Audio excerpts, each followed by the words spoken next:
ಈ ಕೇಂದ್ರದಲ್ಲಿ ಇರುವಂಥ ಕೆಲವು ತನಿಖಾ ಸಂಸ್ಥೆಗಳು, ಅದು ಇಡಿ ಇರ್ಬೋದು, IT ಇರ್ಬೋದು, CBI ಇರ್ಬೋದು, ಇವರು ಕಾಂಗ್ರೆಸ್ ಪಕ್ಷ ಆಡಳಿತ ಇರುವಂಥ ರಾಜ್ಯಗಳಲ್ಲಿ ಮತ್ತು BJPಯೇತರ ರಾಜ್ಯಗಳಲ್ಲಿ ಇರುವಂಥ ನಾಯಕರು ಮತ್ತು ಕೇಂದ್ರದಲ್ಲಿರುವಂಥ ವಿರೋಧ ಪಕ್ಷದ ನಾಯಕರ ಮೇಲೆ ಯಾವ ರೀತಿ ದಾಳಿಯನ್ನು ನಡೆಸ್ತಾ ಇದ್ದಾರೆ. ನಿನ್ನೆ ಒಂದು ತೀರ್ಪು ಬಂದಿದೆ, ನವದೆಹಲಿಯಲ್ಲಿ ಒಂದು ಕೋರ್ಟ್ ನೀಡಿದಂಥ ತೀರ್ಪಿನಲ್ಲಿ ನಮ್ಮ ನಾಯಕರು, ವಿರೋಧ ಪಕ್ಷದ ನಾಯಕರಾದಂಥ ರಾಹುಲ್ ಗಾಂಧಿ ಅವರು, ಮೇಡಮ್ ಸೋನಿಯಾ ಗಾಂಧಿ ಅವರ ವಿರುದ್ಧ ಒಂದು ಸುಳ್ಳು ಪ್ರಕರಣವನ್ನು ಇಡಿ ಅವರು ದಾಖಲೆ ಮಾಡಿದ ಬಗ್ಗೆ ಚೀಮಾರಿ ಹಾಕಿ ಒಂದು ತೀರ್ಪನ್ನು ಕೊಟ್ಟಿದ್ದಾರೆ. ಮಾನ್ಯ ಅಧ್ಯಕ್ಷರೇ, ಇದರಿಂದ ಬಹಳ ಮುಖ್ಯವಾದಂತಹ ಒಂದು ವಿಚಾರ, ಬಹಳ ತುರ್ತಾದಂತ ಪರಿಸ್ಥಿತಿ ಕೂಡ ಕಾನೂನು ಪ್ರಜಾಪ್ರಭುತ್ವದ ಕಾನೂನು ಪಕ್ಷಗಳ ಮೇಲೆ ಸಂಸ್ಥೆಗಳ ಬಳಕೆ ಮಾಡಿ ಇಡೀ ಸಂಸ್ಥೆ ಅದು ವಿಶೇಷವಾಗಿ ನಮ್ಮ ಮಾಡುವಂತ ರೀತಿಯಲ್ಲಿ ಅವರ ಎಲ್ಲ ರೀತಿಯಾದಂತಹ ಸ್ವತಂತ್ರವನ್ನ ಮೆಟ್ಟುವಂತ ಕೆಲಸವನ್ನ ಮಾಡ್ತಾ ಇದ್ದಾರೆ. ಇದನ್ನ ಗಂಭೀರವಾಗಿ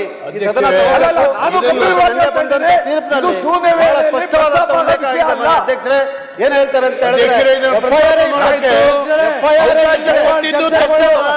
ಪ್ರಕರಣದಲ್ಲಿ ತನಿಖೆಯನ್ನ ಮಾಡಿ ರಾಹುಲ್ ಗಾಂಧಿ ಅವರು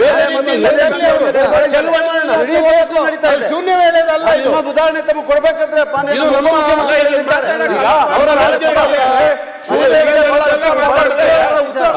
ತನಿಖೆಯನ್ನು ಮಾತಾಡ್ಲಿ ಅಧ್ಯಕ್ಷರೇ, ಅಲ್ಲ ಇದು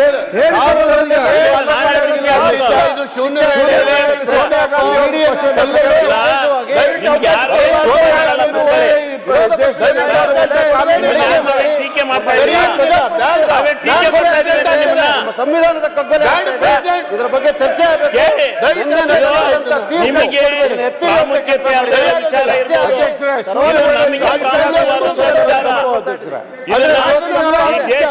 ಕೂಡ ಆಗ್ತದೆ.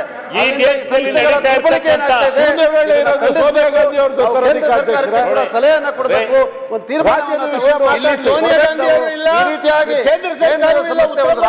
ಕೈಗೊಂಬೆ ಆಗಿ ತೀರ್ಮಾನ ಮಾಡಿ ಕೆಲಸ ನಮ್ಮ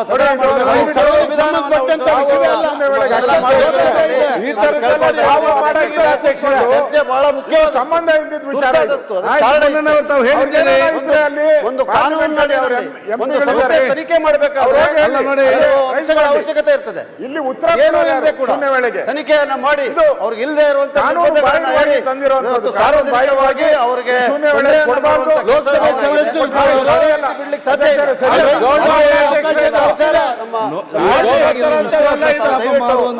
ಅವಕಾಶ ಮಾಡಿ ಒಂದು ತೀರ್ಮಾನ ತಗೋಬೇಕು ಅಂತ ಕೇಳ್ತೀವಿ.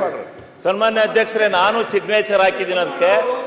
ಈಗ ಸನ್ಮಾನ್ಯ ವಿರೋಧ ಪಕ್ಷದ ನಾಯಕರು ನಿಮ್ಮನ್ನೇ ನಾವು ಟೀಕೆ ಮಾಡಲ್ರಿ, ನೀವ್ಯಾಕಂಗ ಆಗ್ತೀರಿ? ನಡೆದಿರೋ ಕಥೆ ಹೇಳ್ತೀವಿ, ಕೇಳಿ. ನಾವು ಇವತ್ತು ಈ ದೇಶದ ಪ್ರಜಾಪ್ರಭುತ್ವ ವ್ಯವಸ್ಥೆ ಒಳಗಡೆ ನಡೆದಿರ್ತಕ್ಕಂಥ ಏನು ಸರ್ಕಾರದ ಪ್ರಸ್ತಾಪ ಮಾಡಕ್ಕೆ ಅವಕಾಶ ಉತ್ತರ ಕೊಡ್ತಾರೆ. ಅಲ್ಲ, ಸರ್ಕಾರದ ಉತ್ತರ ಬಯಸ್ತಾರೆ, ವ್ಯವಸ್ಥೆಯನ್ನು ಉಪಯೋಗಿಸಿಕೊಂಡು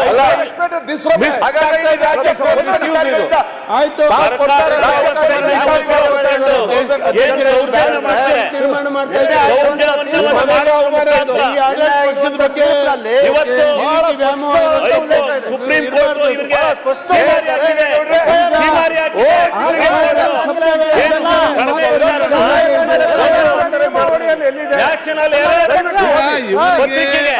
ವಿಚಾರದಲ್ಲಿ ನಮ್ಮ ಡೆಪ್ಯೂಟಿ ಸಿಎಂ ಅವರ ಮೇಲೆ ಇಡಿ, ಸಿಬಿಐ ಈಗ ಅವ್ರು ಹೇಳಿದಂತೆ ಡೆಪ್ಯೂಟಿ ಸಿಎಂ